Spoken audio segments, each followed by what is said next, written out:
हाय, कसे आहात सर्व? मजेत ना? तर आजच्या रेसिपीमध्ये आपण बघणार आहोत साबुदाणा बटाटा पापड. चला तर मग त्यासाठी लागणारं साहित्य बघू. तर मी इकडे 1 किलो बटाटे घेतलेले आहेत. तुमच्याकडे काय म्हणतात ते मला नक्की सांगा. आम्ही तर आलूच म्हणतो, पण मी त्यासाठी 1 किलो आलू घेतलेले आहेत. 1 किलो आलूसाठी 300 ग्राम साबुदाणा मी इथे भाजून घेते. भाजून घेऊन त्याला थंड करून थोडंसं घेऊ, कारण आपल्याला तो मिक्सरमध्ये काढायचा आहे. तर साबुदाणा इकडे भाजून थंड करायला मी बाजूला ठेवलेला आहे. तर इकडे आलूसुद्धा उकडून तयार आहेत. आलूचे साल काढून घेऊ.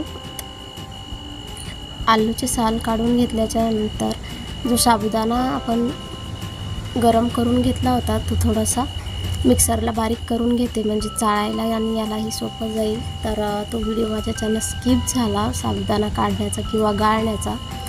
तर ज्याला कुणाला शॉर्ट व्हिडिओ लाँग व्हिडिओ बघायचा कंटाळा येत असेल त्यांच्यासाठी मी चॅनलवर शॉर्ट व्हिडिओसुद्धा अपलोड केलेला आहे, तिथेसुद्धा जाऊन तुम्ही बघू शकता. तर इकडे मी अशा प्रकारे आलू छान असा मॅश करून घेतलेला आहे. तर तुम्ही यानं खिसणीनेच बारीक करून घ्या, म्हणजे पापड्या आपल्या पापड्यांमध्ये काही गुठळ्या येणार नाही. खिसून घेतलेल्या आलूमध्ये साबुदाण्याचं जे पीठ काढलं होतं आपण ते पीठ टाकून घेऊ. चवीपुरतं मीठ टाकून घ्यायचं आहे. आणि नंतर चटणीच्या ऐवजी तुम्ही मिरची कुटून टाकू शकता. मी लाल मिरची कुटून टाकलेली आहेत, किंवा तुम्ही हिरवी मिरचीसुद्धा वापरू शकता.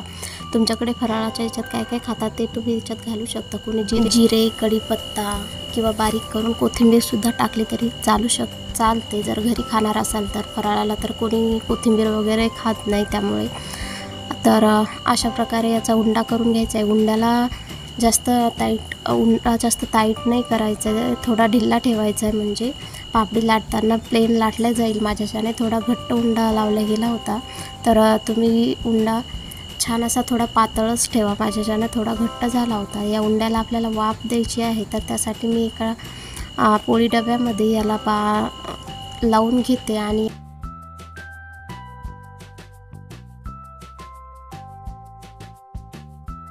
बघू शकता इकडे आपलं पीठ छान असं शिजलेलं आहे. उंडा जो आपण लावला होता तो छान असा शिजलेला आहे. थोडासा तेलाचा हात घ्यायचा, म्हणजे हाताला तो चिटकणार नाही. माझ्या तर हाताला थोडं चिटकत होतं, कारण ते गरम होतं आणि गरमच मी त्याला हात लावला होता. तर तुम्ही अशा प्रकारे काढून घेऊन छान असा मळून घेऊ शकता कॅरीबॅगमध्ये टाकून. तर त्याच्या लाट्यासुद्धा करून ठेवू शकता कॅरीबॅगमध्ये टाकून. तर मी तसंच काही केलं होतं, तोही व्हिडिओ मी इथे नाही हे केला.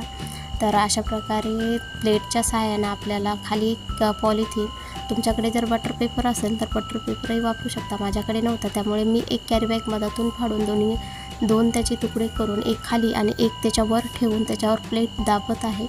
तुम्ही बघू शकता प्लेटीनं खूप छान असं दाबल्या जाते. पण तुम्हाला उंडा मी सांगितल्याप्रमाणे थोडासा पतला ठेवावा लागेल. जास्त घट्ट उंडा केला तर त्याला अशा चिरा पडू शकतात, आणि जर पतला उंडा असेल तर प्लेन पापडी येऊ शकते. माझा उंडा जो आहे तो थोडा घट्ट झाला होता, त्यामुळे याचे जे काठा आहेत ते उरलेले तुम्हाला दिसत असतील, पण पापडी मात्र छान निघून येते, म्हणजे उंडा आपला छान प्रकारे शिजला आहे.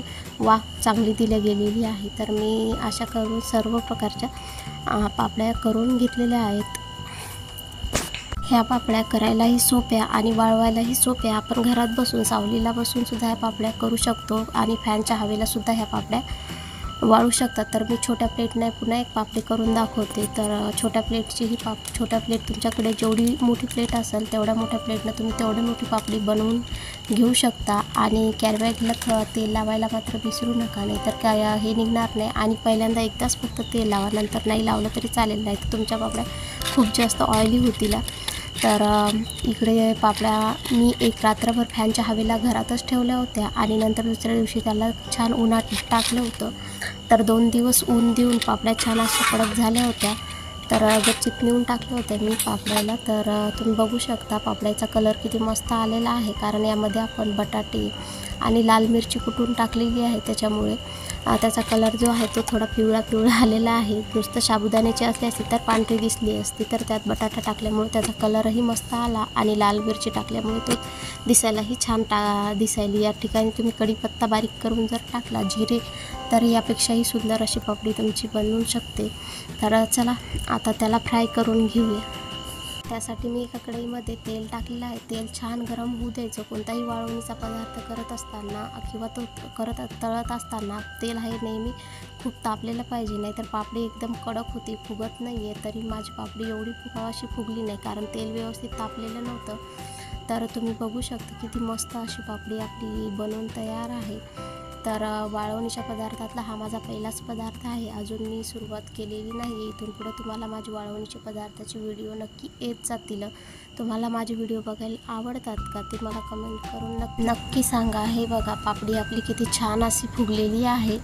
तर तुम्हाला सांगितल्याप्रमाणे तुम्ही जर उंडा लावताना जर थोडा पातळ लावला तर याहीपेक्षा पातळ पापडी तुमची लाटल्या जाईल आणि याच्याहीपेक्षा चांगली खस्ता पापडी तुमची बनवून तयार होईल. माझ्याच्याने उंडा थोडा घट्ट झाला होता, त्यामुळे माझी पापडी थोडीशी जाडसर झाली. तुम्हाला इथे दिसत असेल, जाड झाल्यामुळे त्यावर असे फोडं आल्यासारखे दिसत आहेत. पण खायला एकदम टेस्टी झाली होती आणि मस्तही झाली होती. हा माझा पहिलाच पदार्थ आहे. वाळवणीचे पदार्थ याआधी मी कधी केलेले नाही आहेत. तर तुम्हाला मी एक पापडी तोडून दाखवते. बघा किती छान अशी झालेली पापडी. खा आणि चॅनलला मात्र नक्की सबस्क्राईब करा. बाय.